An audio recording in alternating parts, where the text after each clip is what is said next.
kwaze kwamnandi e-studio. Kwamnandi impela silalele uNozipho kaPhiri ethi wangethula umthwalo kaningi umthwalo onzima namatshe ehlaba kaningi incindezelo umthwalo wezono ngakhala enkosini ngathi kuzoba nini inkosi wangethula umthwalo wangishiya neculo kazi wena ukhala kubani uNozipho ekhala enkosini nami ngikhala kuyona nginesiqiniseko nokuthi umhlobo wami umfundisi ukhoza naye ukhala enkosini sawubona mfundisi sibingelele impela nami ngethula okokuqala kuno 16 years ever since then uhleze ngethula nje imthwalo engapheli siyahamba ngoba khona usithwalelayo imthwalo yethu azathwale nathi imbala welcome back mfundisi siyajabula ukuba nawe. It feels very good to be back, I must say. Yeah, and I've been listening to his show. Thank you so much Gwena Baba Khoza no Baba Mhlongo nokuhlala nje kulesigqiki nabalaleli. Kwetha usini isikhathi kuyalekelela nje ukuthi ke ungabibikho uyobona kwezinye indawo ukuthi izinto zenzakalani. Yeah, benginani impela. Ngambe umsebenzi wami imbili umsebenzi wasemsebenzini lo engibeka ngawe sinkwa phezulu kwetafula phendule kube nomsebenzi kaSimakade futhi. So I was able to do both and yeah, what a place, what a country. Yeah, siyambonga uNkulunkulu kakhulu kuhambeke kahle kakhulu but yeah. Nina nisele kahle nikhonze kahle ekhanyeni yonke into ihamba kahle. Yes, inkosi nathi ukubakhumbuza abalayeni ekhanyeni sihlangana njalo ngama Sundays 11 kuya ku1 lapha ePinetown number 6 Harvey Road. Bangakhohle abalayeli ukuthi sesinayo nendawo yokukhonzela eHammersdale. Sibuko sezwe kuyahlangana lapho. Qala ngo9 ekseni. Yes, 9 ekseni mfundisi umhlongo usuke khona sibuko sezwe balela boqhamuka eMontclair Wood Road lapha recreational hall ikhona SDF. Khona SDF yonke indawo. Siyambonga kakhulu Simakade futhi ngiyathemba ukuthi udumisekile wakhonzeka kizo zonke indawo impela lapha eMontclair. Nginesiqiniseko sokuthi ukhonzekile futhi ukhonzeke ngendlela eziningi than lendlela lesijwayele. Siyambonga kakhulu Simakade. Sibeka noba umhlongo naye ngathi namuhla impilo ayikho kahle nokukhathala nako konke lo abantu bacanga ukuthi ministry imnandi mfoka Khoza abazi ukuthi kwesinye isikhathi mawenza ministry izinto uzongathi uthwele umthwalo emahlombe akho ingako nje sikhala kuyena bese uyasithula lo mthwalo bese ke ushiya neculo okuyinto emnandi impela. Baba Khoza namuhla asenze le open show yethu sihlale siba nayo sesinesikhashana singabi nayo la abalaleli bethu bangashaya bakhulume noma ngabe yini bheka kuningi ukwenzeka emhlabeni sakhile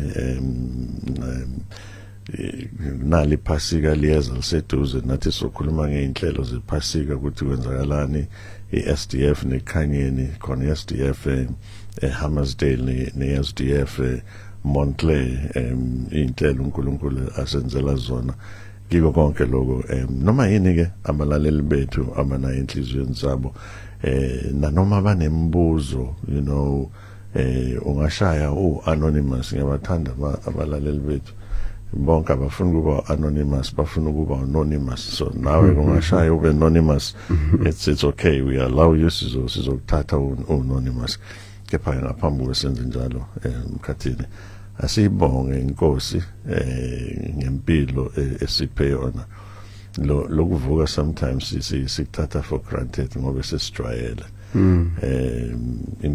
impilo iyabonga kakhulu emkhathini ngoba yikho ezandleni zethu ngicela usibongele inkosi mfowethu. Masiyobe inkosi siyathemba ukuthi namfundisi uzokuthi ifahla ngalamazwe obuya kuwona eAfrika sizwe ukuthi uyaziwa nje khona uJesu leAfrika thina sibuye sinake ezakithi zakwaZulu nasemzansi kanti uNkulunkulu uthi asenze izizwe zonke abafundi kunjalo ethi ngikhuleke. Siyakubonga baba mkhulu musa wakho kuthina nodumo lwakho lukhulu kakhulu ezweni zonke. Siyakubonga ngokuthi unikele indodana yakho kuphela kwayo izoba inhlawulo yezono zehlabathi. Bonke abakholwa yiyona noma ingabe bakuziphi izizwe naziphi inhlanga bayakwazi ukuxolelwa izono babuyisane noNkulunkulu bangabe besabhubha njengalokhu kufanele abantu bonke kodwa basindiswe banikezwe ukuphila okuphakade. Siyathandaza Nkosi sengathi umbuso wakho ungafika nentando yakho yenziwe emhlabeni njengasezulwini. Babe baningi obasindisayo Nkosi ezweni lakithi, babe baningi obasindisayo ngokusebenza kwethu nakulolu hlelo abantu abazwayo nasemhlabeni wonkana. Ibandla lakho lisabalale, iqiniso levangeli limemezeleke zonke indawo. Abantu bangayiqinisa inhliziyo zabo kodwa ubabizele ensindisweni ubahlenge ukuze uJesu akhazumuliswe ezweni ngezizwe zonke ivume ngazilinye ukuthi uJesu Kristu uyinkosi kube inkazimulo kuNkulunkulu Baba. Siyabonga Nkosi ngalolu hlelo, siyabonga ukusibuyisela umfundisi uNkosi back ezosihola kulona. Siyalikhulekela ukuthi ulibusise kuyi-open line sizabalaleli babuze ngokuhlakanipha, babuze nezinto ezosiza nakwabanye. Silekelele nathi makufanele siphendule, singaphenduli ngokwazi kwethu nokuzethemba thina kodwa siphendule ngokwethembela kumoya wakho ongcwele nokucaphuna ezweni lakho ngoba ikona okusizayo. Yamukela kudumo nenkazimulo egameni lika Jesu inkosi yethu. Amen. Amen. Siyabonga Mkhathini. Yeah, where do we start? Ngihambile Mkhathini ngaya eRwanda. Sizokhumbula ukuthi iRwanda ngo-1994 yahlaseleka kalento ebizwa ngesingisi kuthiwa ama-genocides, ukubulawa kwabantu ngesihlungu, inani elikhulu labantu, hayi nje just one person. Kubulawe over 2 million yabantu. Sikhuluma nje namuhla kusatholakala idumbu noma amathambo abantu abafa ngaleso sikhathi, kunabanye abangatholakalanga bangaziwa. Into ebuhlungu kakhulu ngaleyo nto lama-genocide wena Mkhathini ukuthi iningi labantu azange lingcwatshwa. Ifana nje nala ekhaya kuthiwa i-tribe ethile ibulala enye i-tribe. Ngesingisi ibizwa nge-ethnic cleansing. So kunalesizwe lesi sama-Tutsi kube nesizwe sama-Hutu. So ama-Hutu azibona kuyibona onqoshishilizi abanikazi bomhlaba. Base ngopresident wabo ke bathatha isinqumo bashana umthetho ukuthi into nje ethi Tutsi ayibulawe. Posta nepropaganda keningi ukuthi laba bafuna ukuketula umbuso benzani bazokhula. Wena wabona uIsrael eseGibhithe, amaGibhithe bebona sebaningi sebasebenzisa nzima and all of that. So something slightly similar to that. Babulawa abantu, I mean babulawa kakhulu ayikancane, bekuvalwa ngehlahla kubulawa wonke umuntu nenhlanhla bebashiya oyedwa to tell the story. Babulale bonke abanye phambi komuntu mhlawumbe ungane yala ekhaya, babulale mzali, babulale ingane encane. Isihlungu Mkhathini. In fact, when you go Kigali we memorial, genocide memorial, awungeke uphume inyembezi zingahlengezeli because ibhlungu lento. And then that was just in 1994. Basaphila iningi labantu elasinda kulento leyo. Well, fast forward that lama-Tutsi bekade ebulawa namuhla kuphethe iTutsi. President wakhona uyiTutsi. President wakhona Mkhathini uthe izwe alihlangane. In fact sekuyicala namuhla eRwanda ukuthi uzi-identify njengeTutsi noma iHutu. Khumbula ilabo babulawa labo. So bathi sonke sisizwe esisodwa, siyafana phambi kaNkulunkulu, siyafana phambi komthetho. Awukwazi ukubuza umuntu ukuthi uyiTutsi noma uyiHutu. Bathi sama-Rwandan sonke.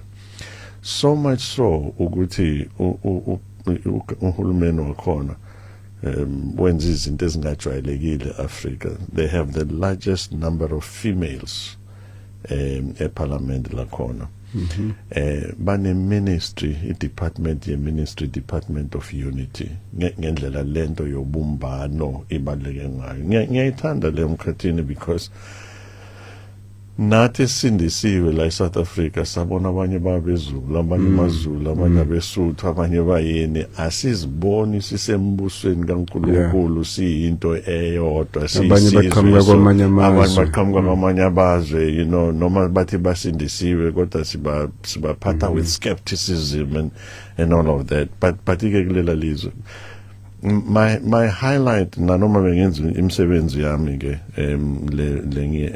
engiphila ngayo my highlight was sharing the gospel nabantu nje ngiyemakhaya emkhathini ngaya ezindaweni la kunama refugee camps abantu abavele eCongo nabo babulawa ngesihluku khona eCongo babalekela ngapha eRwanda man mkhathini it is so amazing ukuthi it does not matter ukuthi uzithola kuliphi izwe uma uphakathi kabazalwane abasindiswe ngempela uzizwa usekhaya you know I was able to share the gospel with about 10 families basindiswe impela abantu bakhona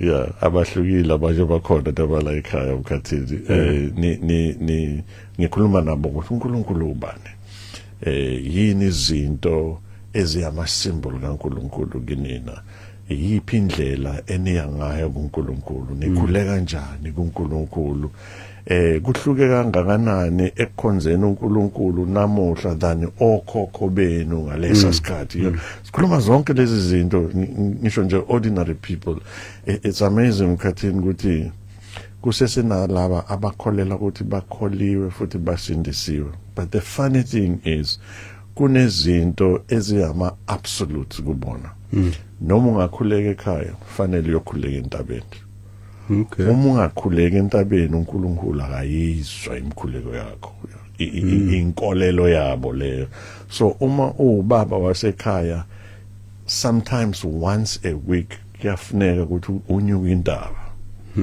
now abanye go even to an extent eKenya for example I went to Rwanda and Kenya eKenya they go even to an extent ukuthi makunenkonzo umfundisi seqedile ukushumayela avela sukumo omunye wasekhaya wesilisa athi umfundisi usuqedile wathi yebo labantu bathi amen you know Jesu inkosi baphakamisa izandla becula benza yonke lento mawuqeda ibona bakubuza bathi umfundisi uqedile uthi yebo bese bayabuza bathi ingakuphi Mount Kenya bafuna lentaba eKenya mangabe iseningizimu ukuphi sebayaguqa sebabheke eningizimu sebakhuluma noNkulunkulu wabo wasentabeni it's yeah banalezo inkolelo nabo bakholela emadlozini njengeningi labantu bala eSouth Africa futhi bakholela ukuthi amadlozi analo uNkulunkulu entabeni so mawuyokhuluma noNkulunkulu you must go to this mountain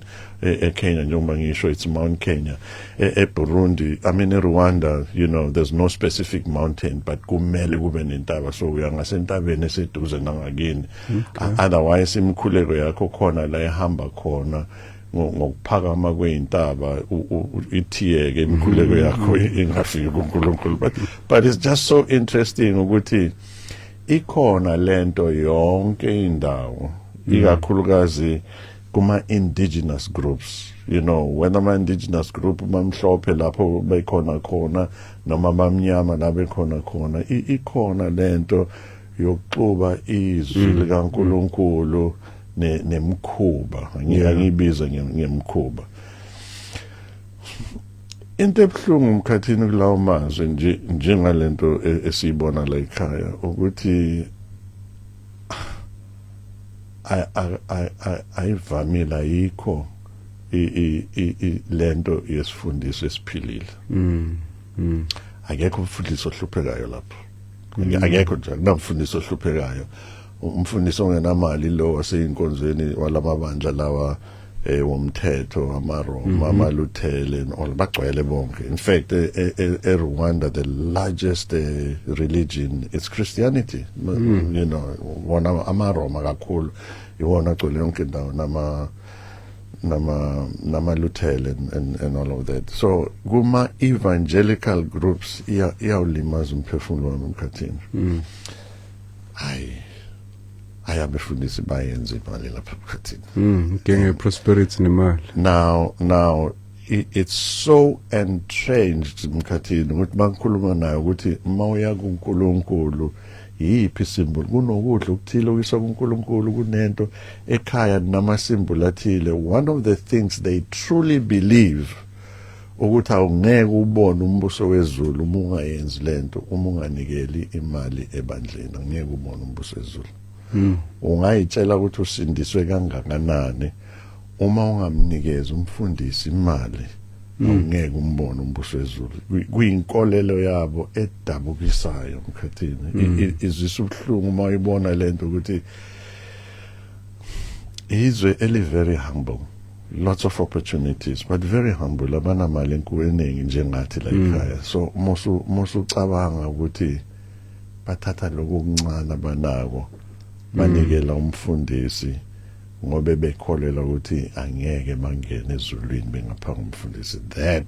That breaks my heart. That breaks my heart. But anyway, other than that, the lovely things Mkhathini, it is the cleanest country in the world. Mkhathini awucoshi iphepha ndawo, awuboni idoti ndawo. Njalo ngomgqibelo kokugcina enyangeni qala ngopresident wakhona ukuya isizwe sonke baklina izwe labo. Akunakungcola ku illegal kuba iphara, ku illegal ukucela emgwaqeni acelwa kulela lizwe. In fact uhlala khona ucela, people frown upon you because ayenziwa le nto leyo. Akubhenywa emgwaqeni, akuphuzwa ngokweqile, hayi ngoba uya drive ngisho nohamba ngenyawo. For so zonke le insuku engilapha ngimbona umuntu odakiwa, ngimbona umuntu obhemayo. Emakhaya humble, amakaya are humble. Khathini very clean. I mean like very clean, very clean. Bese ubheka thina la ekhaya. Umgwaqo yakhona no potholes. Like not a single pothole Mkhathini, like not a single pothole. Yebo leya semakhaya igravel maintainayo, but ama main roads wonke lasemadrobheni like eKigali zonke indawo zinotiyela konke, not a single pothole ngilihambile lela lizwe. I drove over 800 kilometers just around different provinces and ayibona izwe elikhulu ngaze ngihamba ngafika eborder yase DRC eGoma. No pothole Mkhathini. Okuyinto engizibuza yona ukuthi thina njengama Africa, thina njengabangoni sabelungu sebasibiza ngamanguni, but thina njengamangoni i-cleanliness into yethu, ukuzithanda into yethu, ukugeza emfuleni into yethu. Sekonakele phi manje Mkhathini, sekonakele phi? Ngazi noma uNkulunkulu uyajabula nje ngoba singcole kangaka Mkhathini. But anyway, ngilithandile lela lizwe, so I can go on and on and on and on. But again, the show is not about me namuhla Mkhathini, unless kuna something specific oyifunayo. As I saying, even a opportunity yokukhuluma ngoNkulunkulu, yokukhuluma naye nemndeni over 10 yemndeni, enkhulume nayo sikhuluma nje ngoNkulunkulu. I would say I spent like nothing less than an hour nomndeni ngamunye. One group ngihleli nayo spent like 3 hours, and in that 3 hours besingakhulumi anything else, wesikhuluma ngoKristu. Imbuzo bebayibuza Mkhathini, one of the questions engibuzo yona, by the way abasikhuluma isingisi so bengikhuluma noTolika. Okay. One of the questions engibuzo yona ukuthi uma uJesu ewonkulunkulu kungani uJesu athe asesiphambaneni wathi Baba ungishiyelani naye if uJesu uNkulunkulu? I mean, can you imagine how profound that question is? Isipaka izinto eziningi leyo question leyo ukuthi ingabe uJesu uNkulunkulu ngempela, uma uNkulunkulu why athi Baba uNkulunkulu and all of that. Abalaleli bethu sebaqalile Mkhathini sebayashaya. yenzani njalo ke lapha ku 0861010300 bese ishow yabo le asikwamukele emoyeni nawe sawubona. Babumfundisi uNkosi ubabumfundisi uKhoza nethimba lonke le-SDS yabingelela ntambama egameni lenkosi uJesu Kristu amen. Amen mfowami ngiyacabanga usewakamina ushintshile. Hayi intokozo mini ngiyakushintshela utho ba. Mfethu. Siyajabula baba ukuthi ubuyile siyezwa futhi ukuthi cha impela uhambe kahle kakhulu ezweni laseRwanda. Siyajabula ukuthi uNkulunkulu bemuhle empilweni yakho wakuhlenga wakulondoloza wakuvikela. Ngiyajabula mangikuzwa babumfundisi uNkosi ukuthi also ubushara futhi igospel khona eRwanda ungena ibizi ngemizi baba siyabonga nje kakhulu umsebenzi owenzayo baba. Nginalento enhlizweni mina baba bese ngiyavala. Nginalento enhlizweni yami njengoba uyi-open line ethi uNkulunkulu uyathwalana baba uNkulunkulu uyasithwala. uNkulunkulu muhle empilweni zethu ngezikhathi zonke.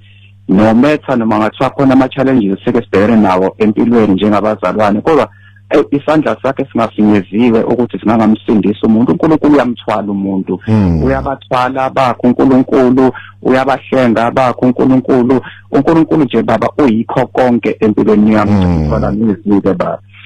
KwabaseRoma chapter 8 verse 31 no 32 sesiyakuthini ngalokho na uNkulunkulu emingakithi ngubani ongamelana nathi na yena ongayigodlanga yakhe indodana kepha wayinikela ngenxa yethu sonke.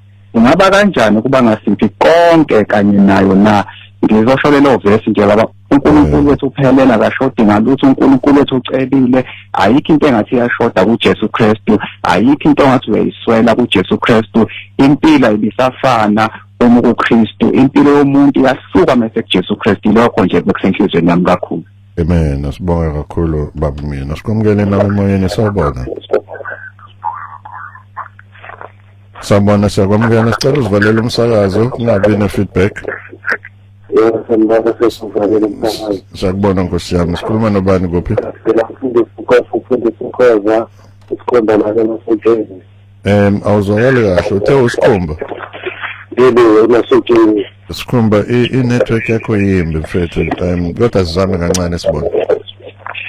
Sekunjani? Asizame mfethu qhubeka. Mfundisi wami sifuna ukuthandazela abantwana besikole njalo noma before kuvula izikole.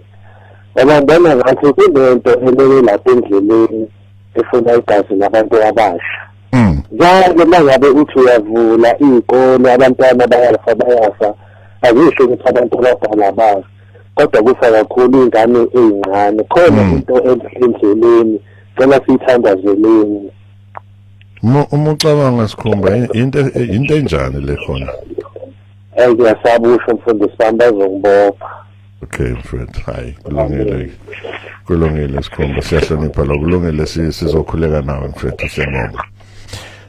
Nawe ungenza njengayo Sikhumba nomfoka emini lapha ku 0861010300 0861010300 kona kuyenzeka impela ukuthi izingane ziyalimala lapha kuyimoto zawo malume kodwa umbuzo uthi ngiyazibuzela nje ukuthi mhlambe imedia isuke ibeke ispotlight einganeni ingozi akuyona into eyenzeka every day ifana nebhanoyi lento mkhathina amabhanoyi there's thousands of aeroplanes ezindiza la emoyeni. It's not a big deal, nobody cares, kepha kuphahlazeke yodwa it becomes a big deal umhlaba wonke. So ingabe nala kunjalo sekufa izingane se kune hype, you know, maginqika ama-taxi every day, ginqika imoto every day, kufa abantu abadala. Angithi kunjalo, angiphikisani nalento. Ngisho ukuthi kodwa asibheke nxa zonke ukufa kumphefumulo wodwa, it's one too many, and it's something that we need to be praying for. 073-709-1991 073-709-1991 noma lapha ku 0861010300 noma lapha ku Facebook page yethu iSound Doctrine Hub Facebook page yethu. Nangu uPamela Kakazi uthi greeting my pastors, noZweli Banzi kaSibiya uthi grace and peace bafundisi. Ngisacela ukuthi nisiphindele ngokusipha isifundo lesi esomuntu omnyama nendabuko yakhe from eBhayibhelini kwangathi asisenayo i-outline. Sizokwenza lokho impela isifundo nje sithatha isikashana impela. Into emnandi ngaleso sifundo ukuthi njengoba uKristu ekhuluma ngezizwe zonke ubala nabantu abamnyama. Futhi enye into uKristu akhuluma ngayo lapha kuMatthew 24 uthi nje unikeza isiqiniseko sokuthi angeke azabuye ivangeli lingashumezwanga izizwe zonke emhlabeni njengobufakazi njenge-witness yokuba khona nobunkulunkulu bakhe. Sikwamukele emoyeni sawubona. Bawambiyani. Siphilile Nkosi yami sikhuluma nomuntu. Unganda sokhela ukukhuluma. Radio la ngezwe nikhuluma ngelizwe kodwa ngigcine la ngiyahlela khona angizanga noma iRwanda noma iBurundi leyo uthola iklini ngokuze wafika nakuborder yaseDRC.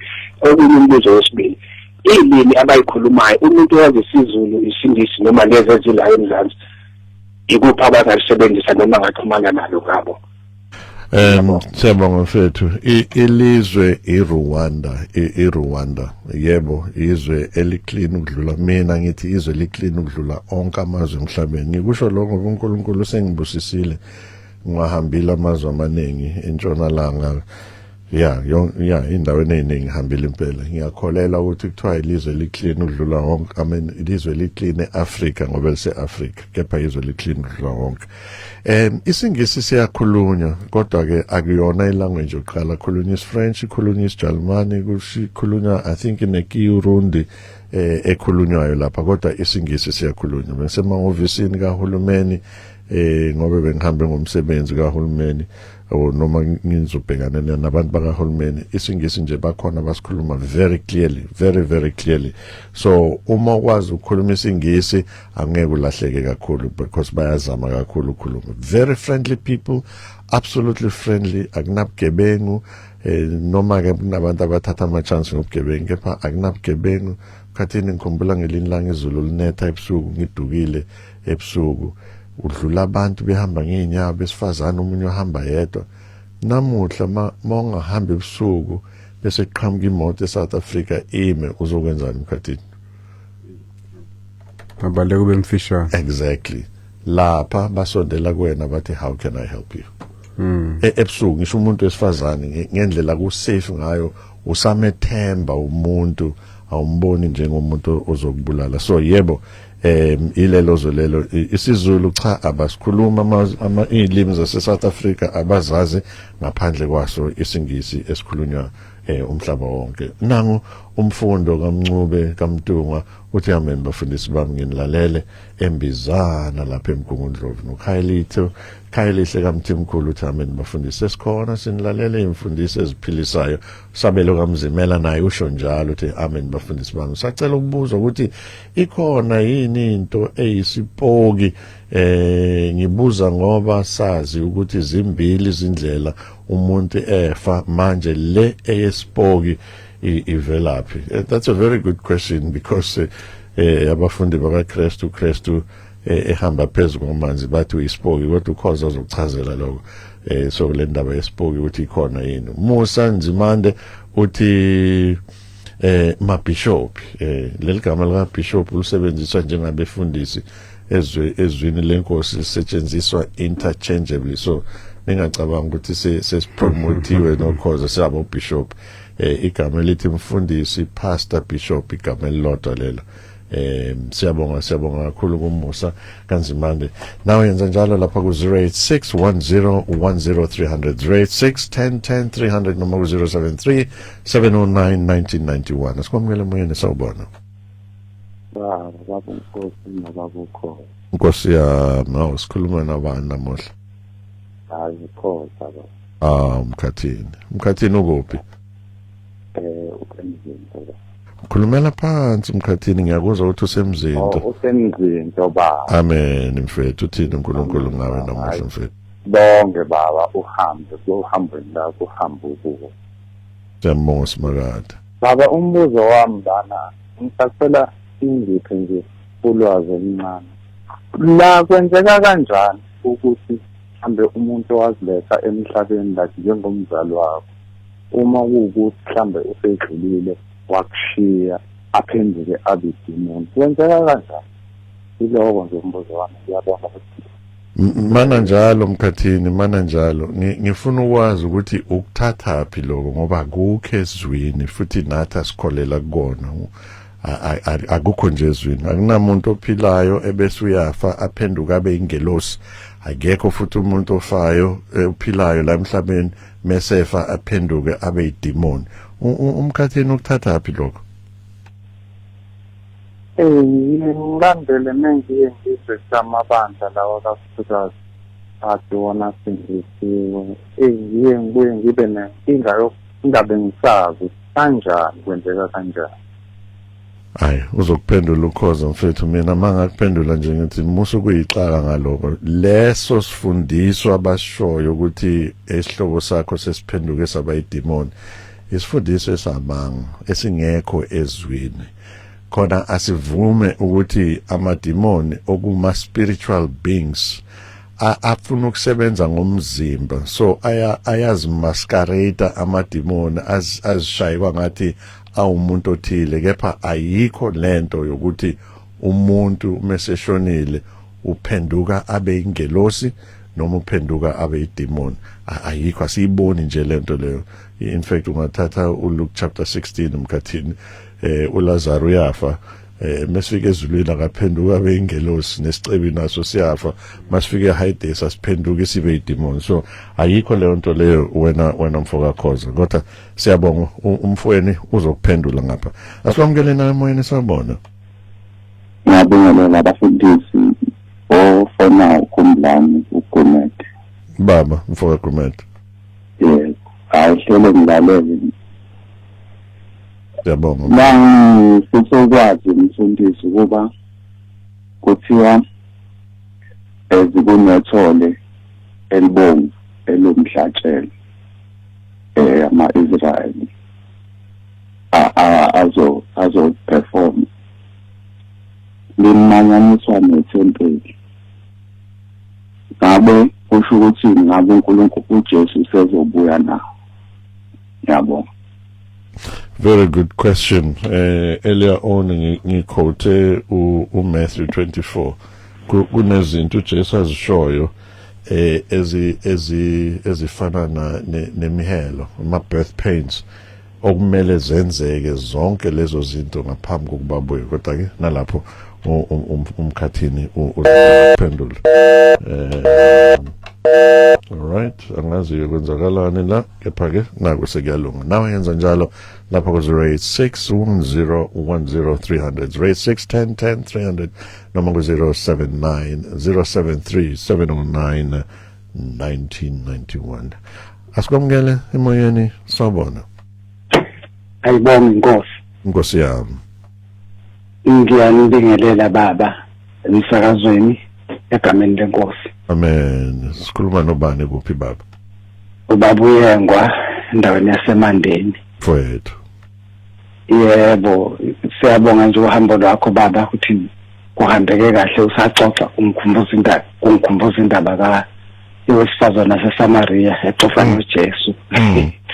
Yebo, indaba yokukhuleka ukuthi uJesu uyamtshela wesifazana ukuthi siyeza isikhathi lapho abantu bangasekukhuleka kule ndaba. Yebo, kodwa bengidlula nje lapho baba nginalento ngiyanxusa nje, ngiyacela ukuthi ke uthi noma ke nithi ukunaba lapha emsakazweni nendaba amazwi ahlala ngihluphe. Ku 1 John chapter 2 verse 15 to 17. Yebo, athi ningathandizwe nezinto ezisezweni. Ngokubona umuntu ethanda izwe, uthando kaNkulunkulu alukho kuye. Uzwe nenkanuko yalo kuyadlula, kepha uthando kaNkulunkulu uhlala kuzobe phakathi. Ngilokho lento indaba embili nje ukuthi unaba nezwe, ukuthi yini izwe kahle. Ngoba manje okungizungezile izwe lakithi ngiyalithanda, umngami ngiyamthanda, izingane zami ngiyazithanda, nomuzi wami ngiyawuthanda. Makuthiwa mangingathandi izwe nokusezweni uma ngithanda izwe uthanda kaNkulunkulu alukho kimi ukuthanda okunjani lokho absolutely ukukhuluma ngani absolutely ngingathokoza mithi ukunaba nje naleyo nto ukuthi ukuthanda izwe ngiyibona kanjani ngicacisele kahle ukuthi cha phela manje sekusebenzile ukuthi mina ngithanda izwe angifanele ukuthanda umngami angifanele ukuthanda umuzi wami angifanele ukuthanda abantwana bami ngiyabonga baba. Very good question, Baba. Very good question. In fact, ukuthi yini engashiwo wena uthi lithini lelo verse mina ngizokutshela elingakusho ilona le alisho ukuthi ungathanda umkakho because ngale encwadini yabase Efeso chapter 5 sithola lo myalelo ukuthi madoda thandani omngeni. So ukuqala nje lelo verse alisho lokho. Ephesians aqhubeke futhi ngendlela abazali nabo baba okumele bakukhulise bathande izingane zabo. uPaul afundise uTimothy athi amakhosikazi amadala akafundise amakhosikazi asemancane ukuthanda abayeni babo. So ngifuna ukhoza uzokuphendula ukuthi lithini lelo verse mina ngifisa ukuphendula ukuthi what is it that it is not saying.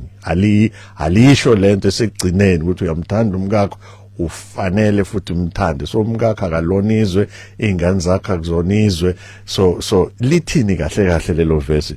Zocela umkhathini ukuthi akuphendule lapho mina bengishaya nje ukuthi this is not what it says. Mkhathini sithe ingcingo ezabantu namuhla futhi bayashaya impela kodwa ke asibaphendule bese siyaqhubeka sithathe ezinye ingcingo. Asiqale ngalo weyipoki. Izwi likaNkulunkulu noma linga address directly indaba yeyipoki kodwa liyasinikeza isithombe esikliye ukuthi kwenzakalani. Kuneyinhlobo ezimbalwa mhlawumbe ungasho intathu noma ezine zemoya existayo in the universe.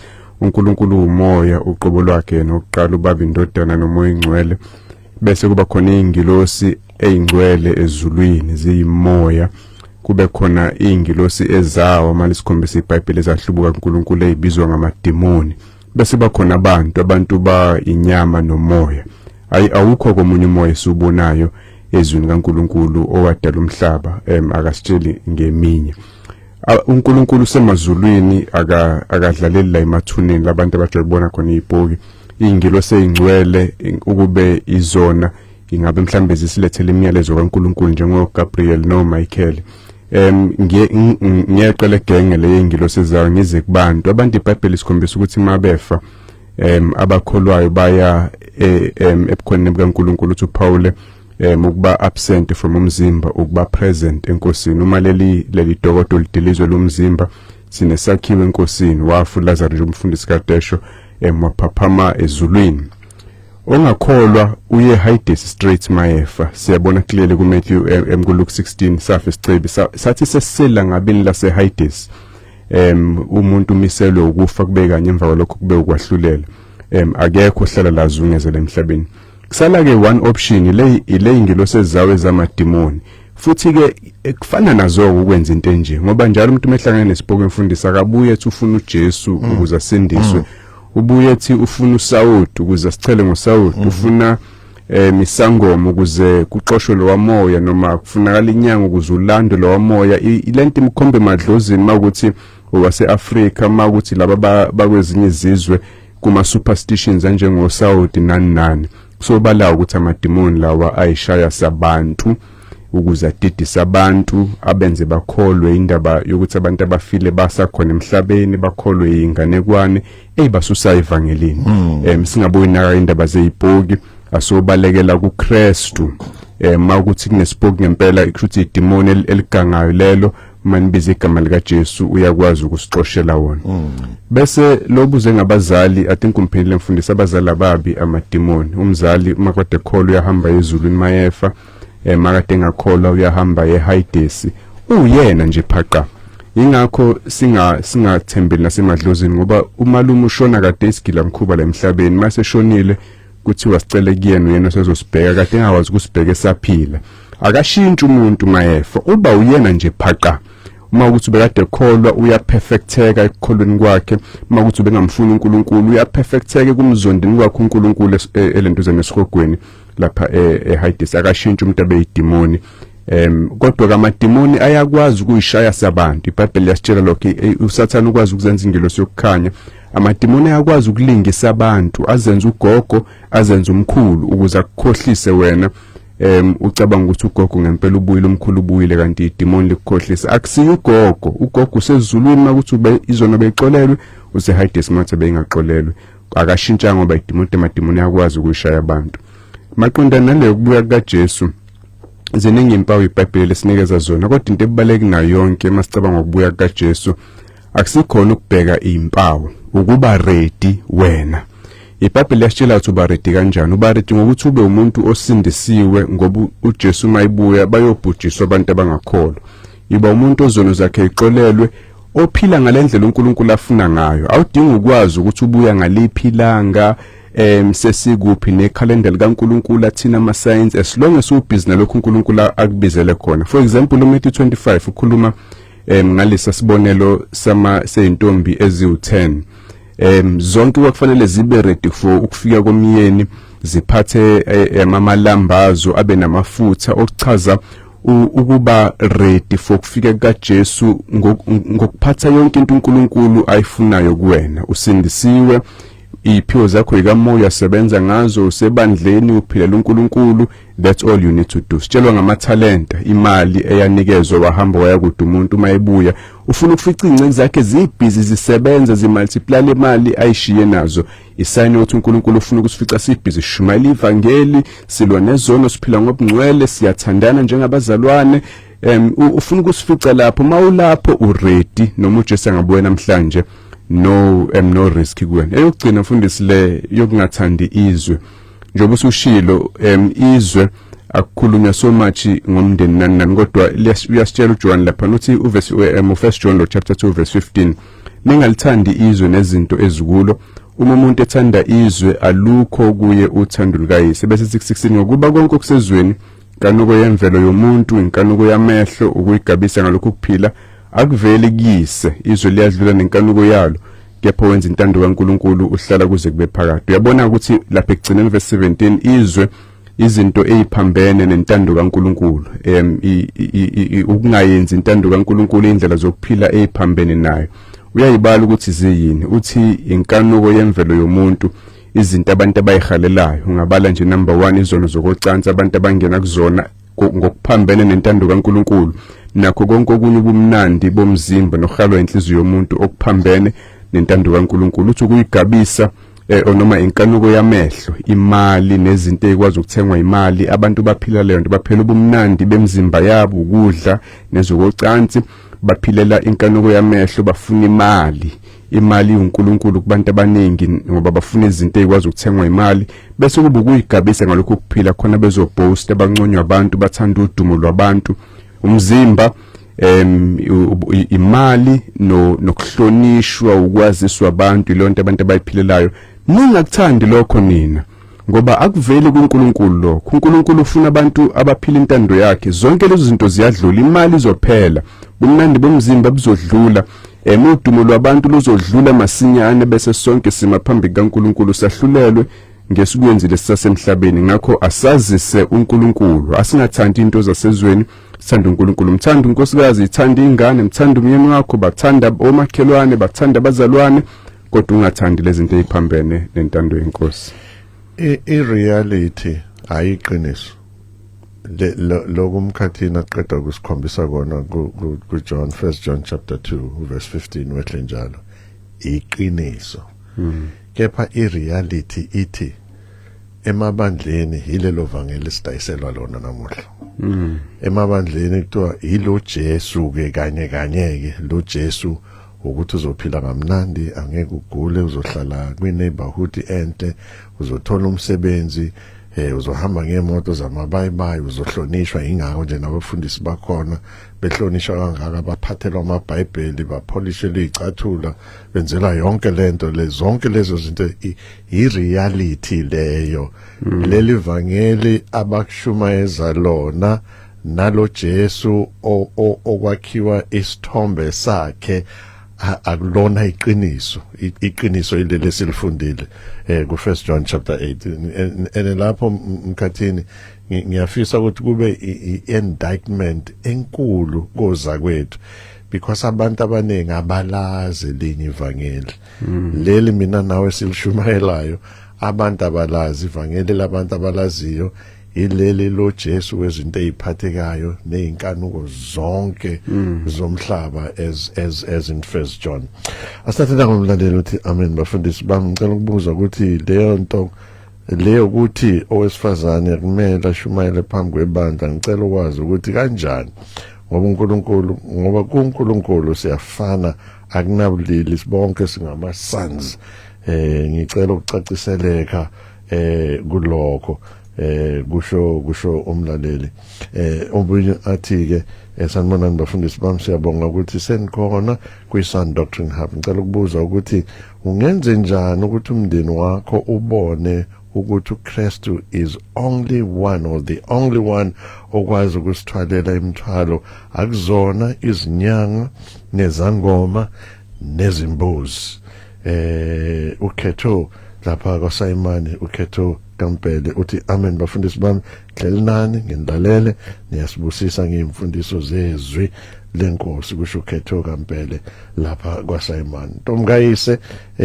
mabanga lapha eNewcastle uthi amen bafundisi bami hlelinani konke inkosi eniphathise kona kusho usisi uNtomkayise kamabanga lapha eNewcastle sisiphindi uthi amen bafundisi bami ngicela ukubuza ukuthi le ukuthi owesifazane bese useyayiphinda le nangu uThembi kaDimba naye ngiyambona sakubona kwena sisithembi kaDimba uthini namuhla sisi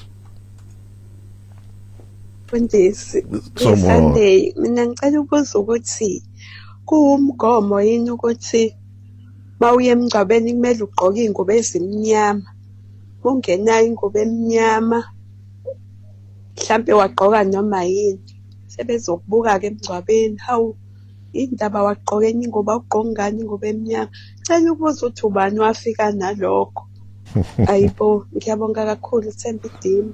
Very good question Thembi very good question angaze ngihlangana nevesi elithi makushoniwe hamba ugqoke izinto ezimnyama mhlawumbe umkhathini ke walibona yena sikubingelela emoyeni sawubona sanibonani kwivuma ngiphila kwala philile mina nje kuhlele ngibuza emqondweni nje ukuthi abona nje iphasi kuba kuthiwa iphasi kanje lokuthi sikhuphukele entambeni siyofuna ikhambi nje lokuphila ngoba kuthiwa kuyenzeka konke ngegama lakhe mhlambe nje ngenze ukuthi bakithi siphile njengoba ikhona umuntu ofayo ngendlela okubuhlungu ngayo umuntu meseshonile bese ngathi ungathatha umphefumulo wakho ufake kuyena manje engikufisayo ukuthi ngelinye ilanga thiphasi kanje siyokhuphukela entabeni nje siyokhulekela lelikhambi leli asibasifihlela lona ukuthi siphile.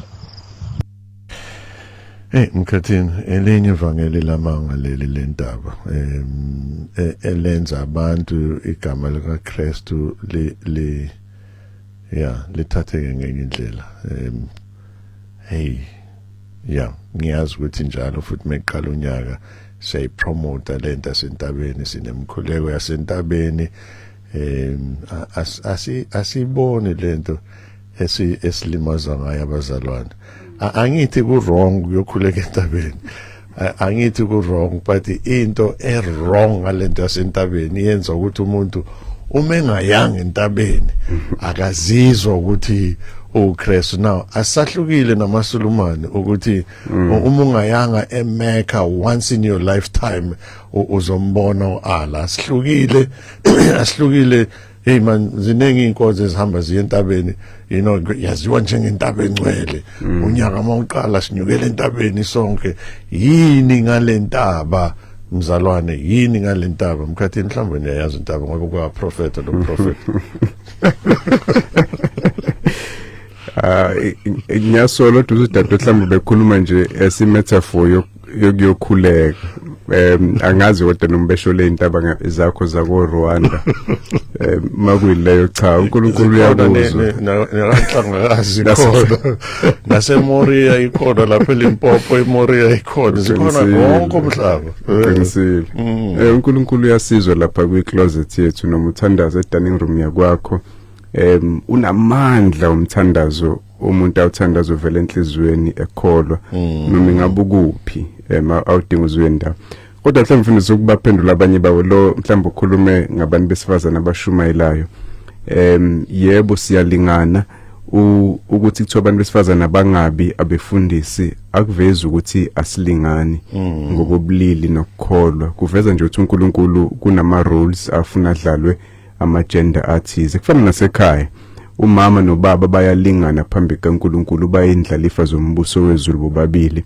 basindiswa ngendlela eyodwa bamukela umoya ongcwele bobabili bayizulwini bobabili kodwa bese kuthi ubaba akabe inhloko ngokwegender uNkulunkulu kunama rules uFirst Timothy chapter 2 ke usitshela kanjalo wesifazane verse 11 makafunde ukuthula nokuthobeka konke angivumele wesifazane ukuba fundise noma abe negunya phezulu kwendoda kodwa makathule kuzwela ngathi ukukhuluma ngendaba yokuba umfundisi lapho elder/bishop ngoba ibona abafundisayo futhi ibona banegunya phezulu kwebandla but awuqhubeke dayelo verse 13 ngoba uyasinikeza isizathu salo kuverse 13 uthi akusikho ngoba singalingani noma kunjani noma bengafundile bengenalolwazi uthi kuverse 13 ngokuba uAdam wabunjwa kuqala kwase kulandela uEva i-design kaNkulunkulu wayengabadala kanye wayengaqala ngoEva wakhetha nje ukuqala ngoAdam wasekhipha uEva obambini likaAdam ukuze anikeze uAdam le role ye leadership bese thi futhi uAdam akakhohliswanga kodwa owesifazane okwathi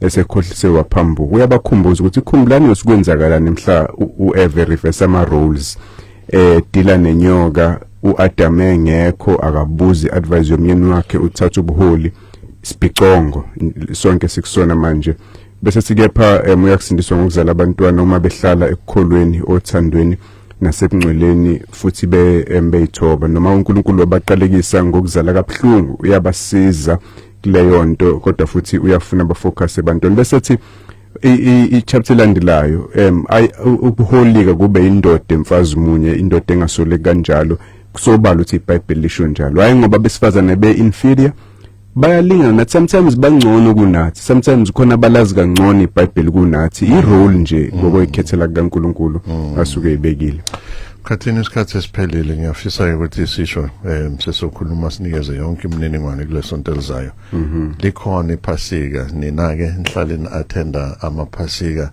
eSound Doctrine Fellowship lapha eMontle likhona imininingwane yonke ikhona umhla ka3 umhla ka4 ngawolwesihlanu wephasika kube umgqibelo emva kwephasika siyoze siphethe ngesonto all 3 days njengoba sihlale senza minyaka yonke uzani ngobuningi benu sonikeza yonke imininingwane ngalesonto elizayo konke iHammersdale ukuthi sobe sikuphi nasekhanyeni Baptist Church iphasika lizobe likuphi yonke lemininingwane sonikeza sona ngaleli sonto elizayo kodwa wena bhala phansi kwi-diary yakho ublock nje uthi yabona ngiya entabeni yaseSound Doctrine Fellowship siyephasikeni ngiyadlala abazalwana ayikho intaba esinayo siyokhonza nje uNkulunkulu ngale iphasika mina nomkhathini sithi khumu njengoba sihlale sisho ngesixhosa kuthiwa luchaba lixesha kepha sikushiwe sikusiyana lamazwi funda phela ukuyifundela iBhayibheli ngokwenza njalo awusona students kaNkosi sikakhoza noma ndoda thizeni ke noma nkosikazi thizeni ke students kamoya ingcelo uqobo lakhe ongaphenduki ayishaye phambili ayishaye emuva uNkulunkulu akakubusise sibonane nawe ngesonto elizayo.